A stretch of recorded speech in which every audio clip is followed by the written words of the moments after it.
Bonjour frères et sœurs parmi toutes les nations, que le Seigneur vous bénisse parce que le Seigneur nous a donné encore une journée et c'est le septième jour, la journée du Seigneur. Il nous fait grâce maintenant d'avoir la vie aujourd'hui. Beaucoup ont voulu voir le jour d'aujourd'hui, mais ils ne l'ont pas vu. Toi et moi, nous n'avons rien payé. Mais c'est par sa bonté que nous avons la vie aujourd'hui. C'est ainsi que nous continuons toujours maintenant à parler de la part de l'Éternel. Je ne suis que votre humble serviteur. Je ne suis pas une personne excellente que vous. C'est ainsi que notre Dieu permet que nous puissions partager la parole aujourd'hui. Et sois attentif et attentif, mon frère et soeur. Pendant que nous allons partager la parole, qu'est-ce que Dieu veut nous dire? Qu'est-ce que Dieu veut te dire? Qu'est-ce que Dieu veut me dire maintenant? Parce que nous vivons ce moment de tribulation. Mais nous, les hommes, à l'ère actuelle, nous voulons faire ce que nous voulons. Nous nous comportons comme nous voulons. Mais Dieu, par sa bonté, par sa miséricorde, continue toujours à avertir, continue toujours à sonner de la trompette. Mais aujourd'hui, Dieu va nous amener dans quelque chose qui est simple.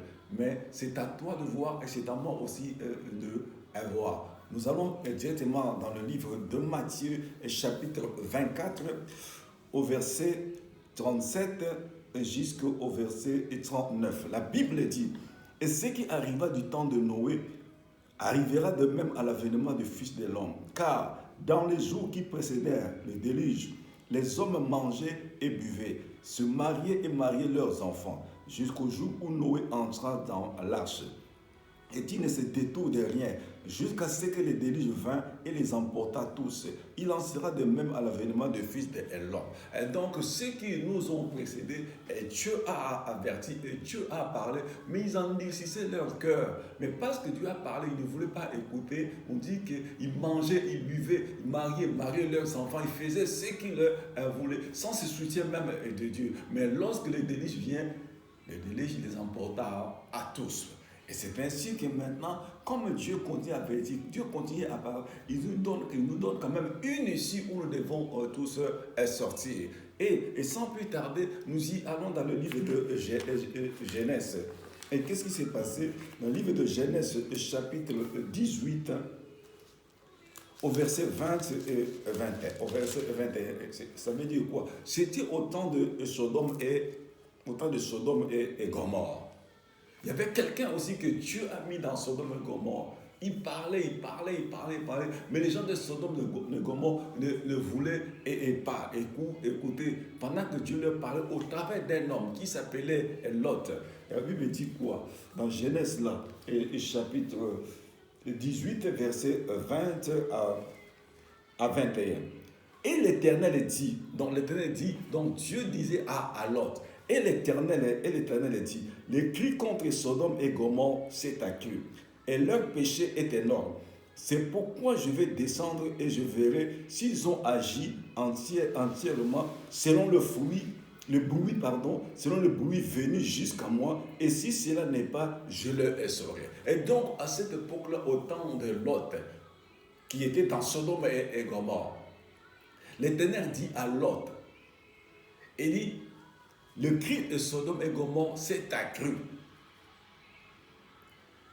Son bruit est arrivé jusqu'à moi, mais maintenant je vais descendre là pour voir si ce cri-là qui est arrivé vers moi, c'est vrai ou c'est faux. Mon frère, ma soeur, Dieu descend, Dieu a les yeux pour la voir, Dieu a les oreilles pour entendre. Donc Dieu était descendu avant de prendre la décision de détruire Sodome et Gomorre. Il dit, le bruit contre Sodome et Gomorre est arrivé jusqu'à moi. Maintenant je vais descendre dans Sodome pour voir ce que j'ai entendu, c'est vrai ou c'est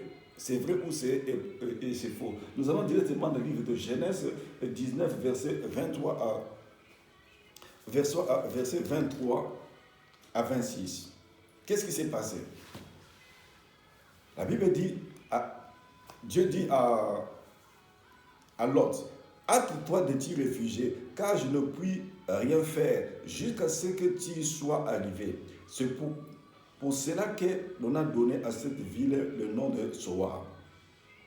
Le soleil s'est levé sur la terre lorsque Lot entra dans Soar.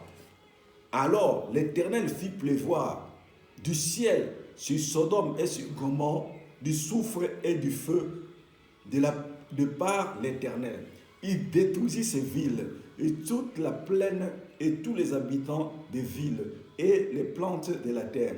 La femme de Lot regarda en arrière et elle devint une statue de sel. Et donc, avant que Dieu puisse détruire ce monde, Dieu lui-même était descendu pour voir et pour regarder le cri qui est monté vers lui, c'est vrai ou c'est faux. Et comme Dieu a descendu, il a vu, il a regardé, il n'a sauvé qu'une seule personne avec sa famille. Mais Dieu ne fait rien sans pouvoir avertir aux personnes ou aux âmes qu'il a créées. Et voilà, Sodome et Gomorrhe, ils étaient avertis. Au temps de Noé, ils étaient avertis, mais personne ne voulait écouter. Et tout le monde voulait suivre son chemin. Prenons maintenant à l'heure actuelle, dans le temps que nous sommes réellement.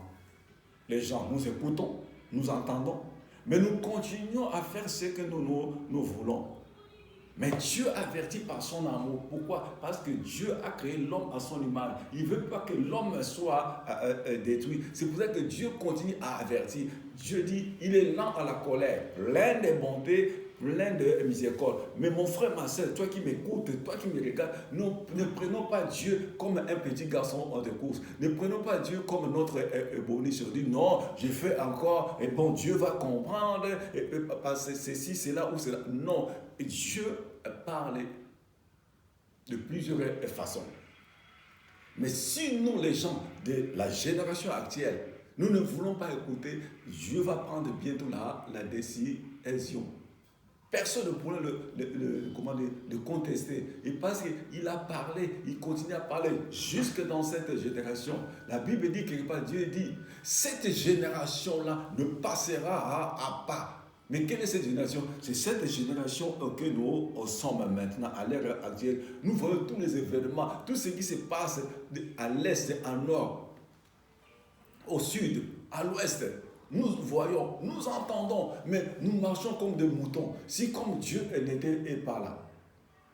Mais Dieu dit, je ne désire pas la mort d'une personne, même d'une personne méchante. Mais je veux que la personne méchante se détourne de ses mauvaises voies afin que moi, Dieu, je lui donne la vie. Donc maintenant, Dieu dit quoi? Dieu t'appelle à se repentir. Même moi qui y parle, Dieu nous appelle tous à la repentance. Parce qu'il sera trop tard quand Dieu prendra la décision au final. Personne ne pourra riposter contre lui. Parce qu'il a parlé, il continue encore de parler jusqu'à aujourd'hui. Donc Dieu te donne le temps, mon frère, ma soeur. Dieu me donne le temps.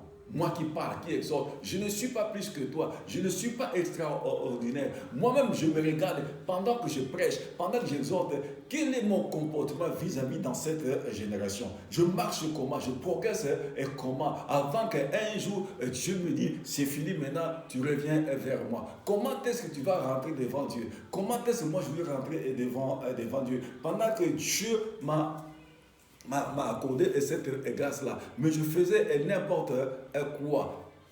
Sans plus tarder, nous y allons à la conclusion et que cette conclusion que Dieu t'accorde, c'est tu décides de sortir. Ne prenez pas ça à la légère. Ne prenons pas cela à la légère. Moi qui parle, je ne peux pas prendre ça à la légère. Et toi qui me regardes, et toi qui m'écoutes, ne prends pas cela à la légère. Nous y allons dans le livre de Jonas, chapitre 3 au verset 1 jusqu'à 10. La parole de l'Éternel fut adressée à Jonas une seconde fois en ces mots. Lève-toi, va à Ninive, la grande ville, et proclame-y la publication que je t'ordonne. Et Jonas se leva et alla à Ninive, selon la parole de l'Éternel. Or, Ninive était une très grande ville, de 3 jours de marche. Jonas fit d'abord dans la ville une journée de marche. Il criait et disait, encore 40 jours et Ninive est détruite.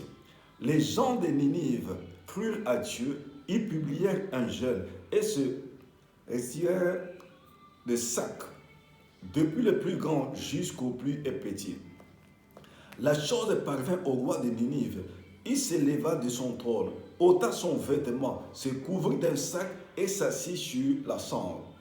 Et il fit faire dans Ninive cette publication. par ordre du roi et de ses grands, que les hommes et les bêtes, les bœufs et les brebis ne goûtent de rien, ne pèsent point et ne boivent point d'eau. Que les hommes et les bêtes soient couverts de sang, qu'ils crient à Dieu avec force, et qu'ils reviennent tous de leur mauvaise voie et des actes de violence dont leurs mains sont coupables. Qui sait si Dieu ne reviendra pas et ne se repentira pas, et s'il ne renoncera pas à son ardente colère, en sorte que nous ne périssons au point. Verset 10. Dieu vit qu'ils agissaient ainsi et qu'ils revenaient de leur mauvaise voie. Alors Dieu se repentit du mal qu'il avait résolu de leur faire, et il ne le fit pas. Alléluia. Voyons maintenant que Dieu a donné l'ordre. Va à Ninive. Annonce-leur ma parole. Parce que dans quelques jours, je vais détruire la ville de Ninive. Et la situation, Jonas s'est mis debout et parti vers la ville de Ninive. Il a commencé à parler. Au verset 4, Jonas fit d'abord dans la ville une journée de marche. Il criait et disait, encore 40 jours et Ninive est détruite. Verset 5, les gens de Ninive crurent à Dieu, ils publièrent un jeûne et se revêtirent de sacs depuis le plus grand jusqu'au plus petit. Au verset 6, il dit, la chose parvient au roi de Ninive.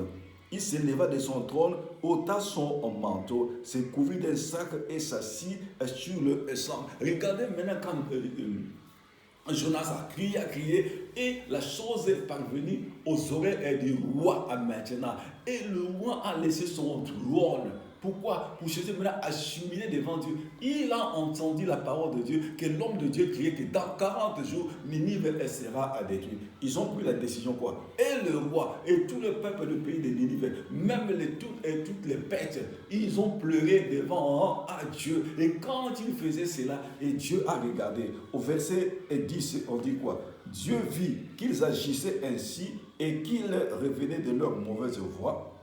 Alors Dieu se repentit du mal qu'il avait résolu de leur faire, et il ne le fit pas. Parce que les gens de Ninive ont pris la décision de se détourner de leur mauvaise voie. Et donc, ils sont venus vers Dieu. Ils se sont humiliés devant, à partir du sommet du pays, du roi jusqu'au plus petit. Et tout le monde a pleuré devant Dieu. Ils ont fait quoi? La repentance. Ils ont commencé à se repentir devant Dieu, à pleurer de leurs mauvais actes devant Dieu. Parce que ils ne pouvaient plus s'échapper. Pourquoi? Ils ont vu qu'un homme de Dieu et que Dieu a envoyé dans leur vie pour leur parler que dans quelques temps, Ninive sera détruite. Et quand ils ont pris la décision là, donc ils ont touché le cœur de Dieu. Et Dieu s'est repenti du mal qu'il devait leur faire. Maintenant, toi et moi, mon frère et ma soeur, nous nous comportons comment devant Dieu et dans ce monde? Comment est-ce que nous marchons? Comment est-ce que nous fonctionnons? Oh non. Mais non, il nous parle seulement comme ça. Et qui a été là-bas voir ce Dieu-là pour revenir nous dire ce qui se passe là-bas? Mon frère, ma soeur, regarde la tête qui te parle, regarde la figure qui te parle. Tu m'attendais qu'un jour, je pouvais porter la parole de Dieu. Mais si tu vois maintenant l'homme que tu connaissais, de la manière qu'il fonctionne, mais aujourd'hui, maintenant, Dieu l'a pris, Dieu l'a touché, est en train de crier. Et comme Jonas a crié dans la vie de Ninive, que dans 40 jours, Ninive sera détruite. Comme tu me regardes, comme tu m'écoutes, est-ce que combien de jours sais-tu que tu pourrais continuer à vivre sur cette terre? Même moi qui parle là.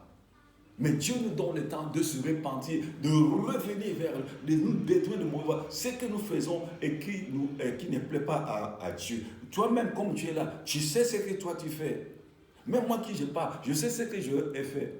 Mais que ce moment-là ne vienne pas t'attraper dans l'état où tu te trouves.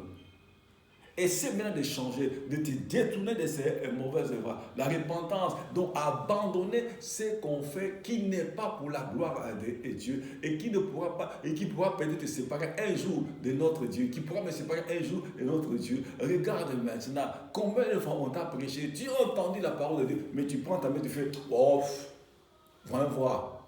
Le jour où j'irai là-bas, c'est là où je vais savoir. Mon frère, ma soeur, n'attends pas ce jour-là. C'est le moment de se repentir. Répands-toi. Parce que le chemin que tu prends t'amène à la mort. Il y a tout d'abord la mort spirituelle. Et s'ensuit la mort physique. Mais Dieu dit quoi? Il dit, il ne désire pas ta mort. Il ne désire pas ma mort. C'est à toi et à moi de changer maintenant.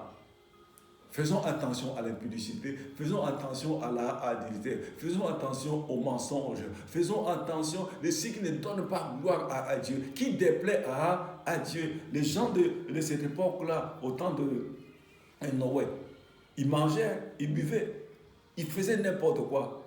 Ils ont entendu, mais ils ont endurci leur cœur. Mais la Bible dit, lorsque vous entendez la parole de Dieu, n'endurcissez pas vos cœurs. Parce que quand Dieu prend la décision, personne ne peut changer ta décision. À moins que je me répands, à moins que tu te répands, pendant que tu me regardes là, Dieu te donne l'état, Dieu te parle, Dieu me parle.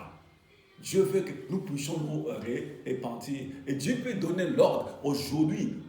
Qu'on vient te chercher, qu'on vient te prendre. Regardez bien, et qu'est-ce que le roi Ézéchias il a fait? Dieu a envoyé un homme de Dieu. Il dit, Esaïe, va dire à Ézéchias, la maladie qu'il a là, il n'en sortira pas, il va mourir.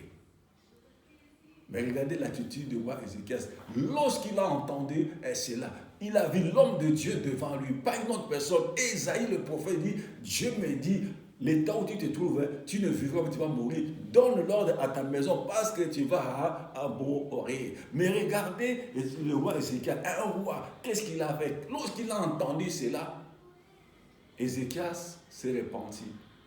Il a dit à Dieu, Seigneur, j'ai entendu ta parole, que tu as donné l'ordre que je ne vivrai plus. Mais souviens-toi que je marche devant toi avec fidélité et intégrité de cœur. Je faisais ce qui est bien et droit. Et lorsqu'il a parlé comme ça, c'est que Ézéchias a dit ça, touchait les cœurs de Dieu.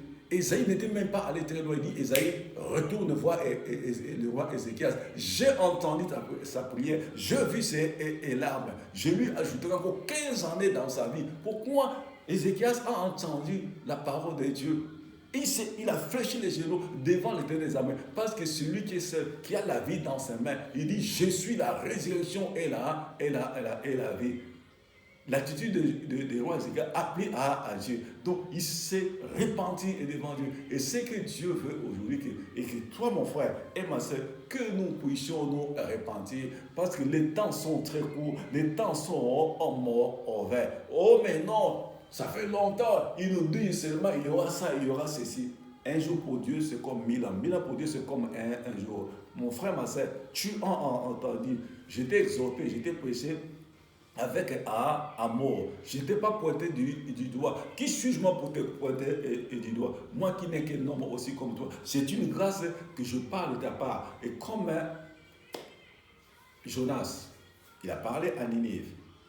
Comme Lot, il a parlé au Sodome et Gomorrhe. Mais comme ils n'ont pas entendu, la sentence est tombée. Le feu est descendu dans Sodome et Gomorrhe. Et le déluge est venu, emporta les gens au moment de Lot. Je t'ai parlé avec amour, mon frère, ma soeur, et que le Seigneur te bénisse. Seigneur, notre Dieu, merci pour ce moment que tu m'as accordé cette parole de la repentance, et parce que tu ne désires pas la mort de celui qui meurt, même pas des méchants, oh mon Dieu, oh mon roi. Tu aimes les sorciers, mais tu détestes la sorcellerie. Et tu aimes le magicien, mais tu détestes la magie. Tu aimes les astrologues, mais tu détestes l'astrologie. Tu aimes les voleurs, mais tu détestes le vol. Tu aimes les impudiques, mais tu détestes l'impudie. Et si était. Seigneur, béni soit ton nom. Et parce que tu es merveilleux, tu es bon. Et tu nous exhortes et tu nous parles d'une manière ou d'une autre. Seigneur, je remets toutes ces personnes qui vont entendre le message d'aujourd'hui et que tu as mis dans ma bouche, Père éternel. Tu sais comment les toucher, oh mon Dieu, oh mon roi. Seigneur, mes frères et sœurs qui sont hospitalisés à l'heure actuelle parmi les nations, dans les 5 continents, oh mon Dieu, oh mon roi. Et tente en mes pères de guérison, afin que, Seigneur, ces âmes-là sortent de toutes ces maladies-là. Parce que Jésus, tu t'es chargé de toute maladie. Père, j'ai ainsi prié dans le nom de Jésus, de ton Fils unique. Amen. Que le Seigneur vous bénisse.